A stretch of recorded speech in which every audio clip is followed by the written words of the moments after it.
Welcome back to Reading the Bible Together. We're so glad that you're joining us this week. For the next couple of weeks, Jim Fulcher's not going to be able to make it. He had a scheduling conflict on our recording date, but I'm sure he'll be back soon. And he says he misses everyone. He's doing pretty good. So we're jumping right back into Elijah. And just as a review, so far during Lent, we've looked at these ways that God was preparing Elijah for this big showdown. So this week, we're going to see the showdown. But since it's been a couple of weeks since our first session of this, when we started talking about idolatry, I just wanted to kind of go back and think a little bit about the danger of idolatry and the ways that Yahweh has been trying throughout the Old Testament to communicate with his people how this is dangerous.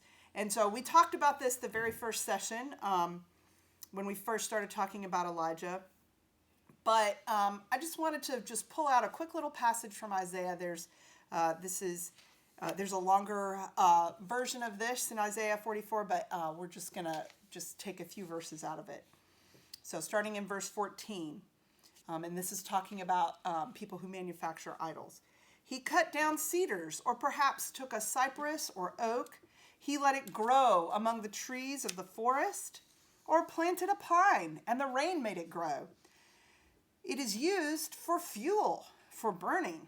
Some of it he takes and warms himself. He kindles a fire and bakes bread, but he also goes and fashions a god and worships it. He makes an idol and bows down to it. Half of the wood he burns in the fire, and over it he prepares his meal. He roasts his meat and eats his fill. He also warms himself and says, "Ah, I am warm. I see the fire." From the rest he makes a god, his idol. He bows down to it and worships it. He prays to it and says, "Save me. You are my God."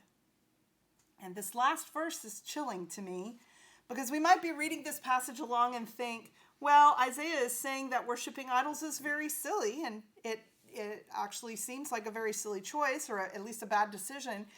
But dangerous? Is it really dangerous? And then we read this last verse and we realize the implication. We realize that what he's saying is that you are depending on something that's just so fragile. That not only is Israel breaking its covenant with God, which is actually something that's very serious indeed, but they're leaning on something that isn't going to be there for them when they need it the most. And so we're going to see these ideas at play today. The idea of the betrayal of God's covenant, and also the idea of how these idols that the people of Israel chose to worship, and indeed all the things that we depend on instead of God, are that's a betrayal of God's covenant, and that's also going to let us down in the end. So let's just keep those in mind as we look into this passage. And, also since it's one of those things that we should be contemplating during Lent. And hopefully we've been taking this time to, practice some spiritual disciplines, maybe take time away from others, and spend some time individually with God and make some sacrifice. And we've seen throughout this Lenten journey that Elijah has sacrifice and isolation thrust upon him, actually. And we've watched this happen and watched the way that God is preparing him for this showdown on Mount Carmel and for the end of the drought. And so this is the big showdown that we're going to talk about this week. It's this showdown between Elijah and Jezebel, but really it's a showdown between Yahweh and Baal. So just to catch us up, there's, Elijah had declared to Ahab there's going to be a drought, and then sort of disappeared and then showed back up again and said, all right, now it's going to rain. It's been 3 years. Gather everyone, and we're going to settle this now. Now, fair warning, this is a fairly intense story. This is a big victory, but it's not it's not all full of shiny, happy moments. And a lot of what we're going to do this week is just going to be reading straight from the scriptures today. So if you want to find 1 Kings 18 and read along with, I'm going to pause every once in a while and explain things, but it's a great story, so I'm going to let a lot of it speak for itself. All right, so starting at verse 20, 1 Kings 18.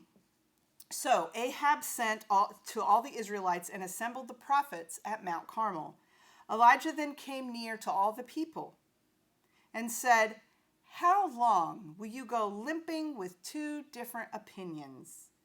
If the Lord is God, follow him. But if Baal, then follow him."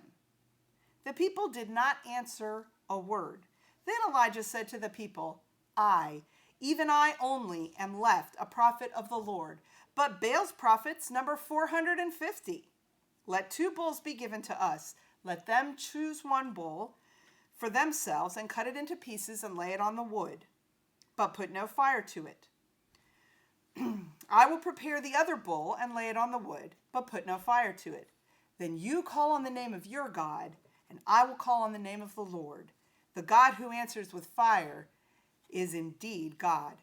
And all the people answered, "Well spoken." So, just a little side note, they're near Jezebel's territory. Mount Carmel is just overlooking Jezebel's territory, because remember, she's a foreign princess of Tyre. And the prophets of Baal are there, and they are looking on. It doesn't really say that Jezebel is there, but the prophets of Baal are there. They are her prophets, really. And so it's possible that when Elijah confronts the people and says, "So what are you going to do?" they're thinking, well, we're not, whatever it is we're going to do, we're definitely not going to talk about it in front of Jezebel's prophets. So this is an awkward conversation. Like, I imagine they're thinking, surely you don't really mean that we need to say something about this right here, right now in front of these guys that are probably her spies. So when he comes up with this solution where he's like, all right, let's have this test. Of course, the people say, well spoken. It saves them from this awkward moment where they don't really want to offend either set of prophets, or respond to, they probably think Elijah's sort of a fanatic. So then Elijah said to the prophets of Baal, "Choose for yourselves 1 bull and prepare it first, for you are many. Then call on the name of your God, but put no fire to it." So they took the bull that was given them and prepared it and called on the name of Baal from morning to noon, crying, "O Baal, answer us." But there was no voice and no answer. They limped about the altar that they had made. At noon, Elijah mocked them, saying, "Cry aloud. Surely he is a god. Either he is meditating, or he has wandered away, or he is on a journey, or perhaps he is asleep and must be awakened." Then they cried aloud, as was their custom. They cut themselves with swords and lances until the blood gushed out over them.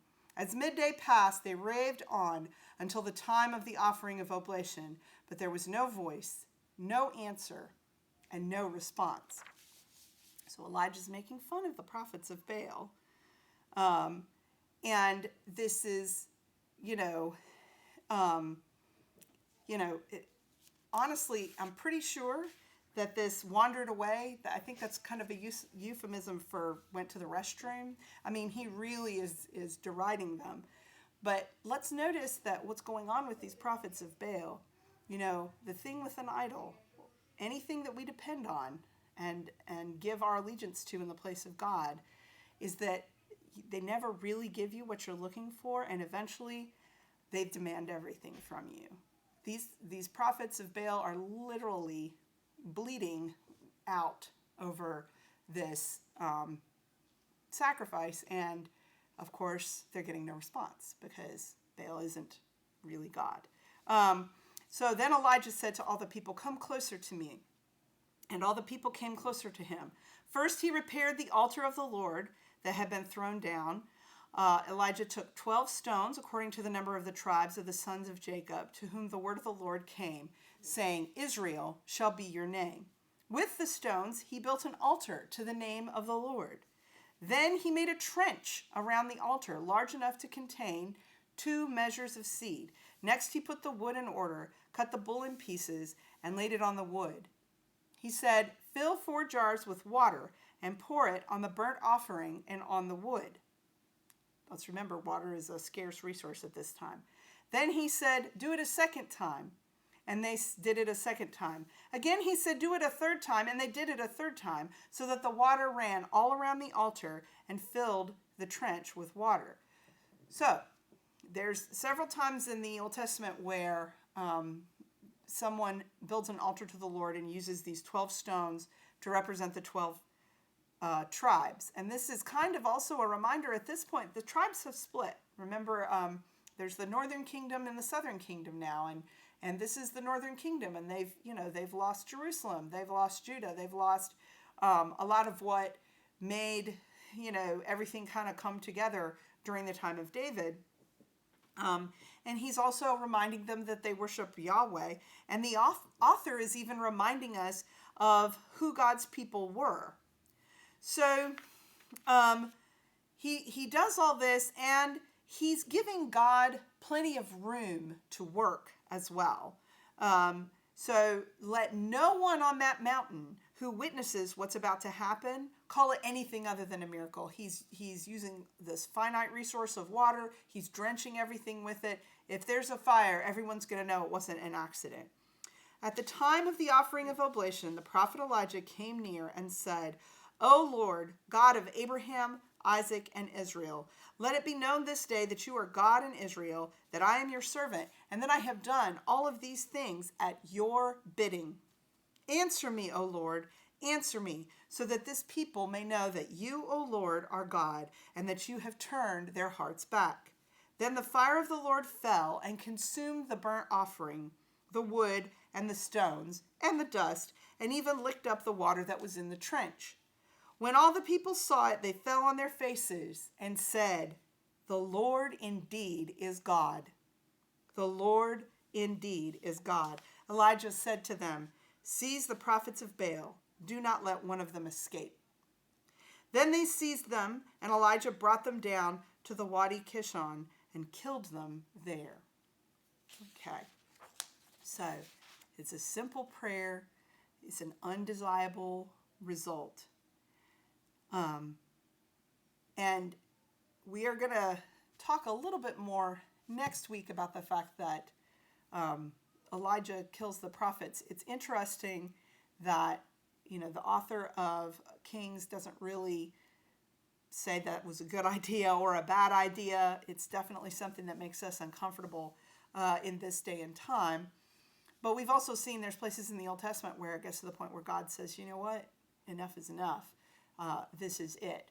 So that part of it is complicated. It's something that we really have to sit with and think about and contemplate. But there are some real good takeaways. And since most of us aren't called to, bring fire down from the heavens on a daily basis, we do want to kind of step back and look at some spiritual principles that we see here. And the first one is that Elijah chooses to speak truth to power. He is in an uncomfortable position. He's poking the bear. He's in Jezebel's territory, and he's challenging Jezebel's God where he's supposed to be the most powerful. Baal is supposed to be the god of rain and thunder and lightning and fire. And Baal is supposed to be strong in the territory where he is at. And Jezebel definitely is very powerful in the territory where he is at. But he is choosing to step up and say, "No, this is wrong. And I'm going to say something even if it makes my life less comfortable," which it definitely will. We'll talk about next week how that works. And he's relying on God, not on his circumstances, to get the message across. In fact, he makes sure the circumstances are as adverse as possible for what he wants to happen. He doesn't want anyone to be at all confused. So sometimes we get really agitated about things not being comfortable or how we want them, and we need to rely on God. God is there. He is powerful enough to work even in the most adverse of circumstances. And we also need to be ready for the opportunities God gives us to free others from idolatry, because that's what's happening. Elijah does not want his people bound to this cult of Baal. We can see the prophets of Baal, who are the most privileged in that religion, are sitting there bleeding in front of everyone. Like, he does not want his people enslaved to these ideas that come with Baal. And so I thought it'd be good to look at a New Testament example of somebody taking an opportunity to talk to everyone and to explain, here's what you need, here's how to be free. So we're going to look at Peter and John real quick in Acts chapter 3. One day Peter and John were going up to the temple at the hour of prayer at 3 o'clock in the afternoon, and a lame man from birth was being carried in. People would lay him daily at the gate of the temple called the Beautiful Gate, so that he could ask for alms and from those entering the temple. And when he saw Peter and John about to go into the temple, he asked them for alms. Peter looked intently at him, as did John, and said, "Look at us." And he fixed his attention on them, expecting to receive something from them. But Peter said, "I have no silver or gold, but what I have I give you. In the name of Jesus Christ of Nazareth, stand up and walk." And he took him by the right hand and raised him up, and immediately his feet and ankles were made strong. Jumping up, he stood and began to walk, and he entered the temple with them, walking and leaping and praising God. All the people saw him walking and praising God, and they recognized him as the one who used to sit and ask for alms at the Beautiful Gate of the temple. And they were filled with wonder and amazement at what had happened to him. While he clung to Peter and John, all the people ran together to them in the portico called Solomon's portico, utterly astonished. When Peter saw it, he addressed the people. So here it is. The people are all now gathered. Here's this opportunity to talk to the people of God. And so this is what he said. "You Israelites, why do you wonder at this, or why do you stare at us as though by our own power or piety we had made him walk?"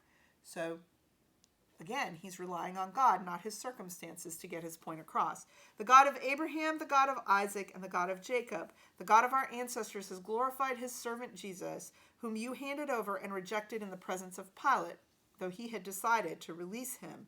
But you rejected the holy and righteous one and asked to have a murderer given to you. You killed the author of life, whom God raised from the dead. To this we are witnesses, and by faith in his name itself has made this man strong, whom you see and know. And the faith that is through Jesus has given him perfect health in the presence of all of you. And now, friends, I know that you acted in ignorance, as did also your rulers. In this way, God fulfilled what he had foretold through all the prophets, that his Messiah would suffer. Repent, therefore, and turn to God, so that your sins may be wiped out." So with a crowd gathered before them, both Elijah and then in the New Testament, Peter and John were ready, and they had a message. And many of us will never have the opportunity to speak to such a crowd. In fact, some of us would be very relieved if we never had the opportunity to speak to such a crowd. But we can be ready for the one or the many that God sends us. And we need to be prepared and step forward. We need to be prepared so that we can step forward if we are given that opportunity and say, God wants more for you. So that's our story for this week. This process, of course, takes a lot out of Elijah. And so now he's got a lot of trouble with Jezebel. And so we're going to see that result next week. Please join us.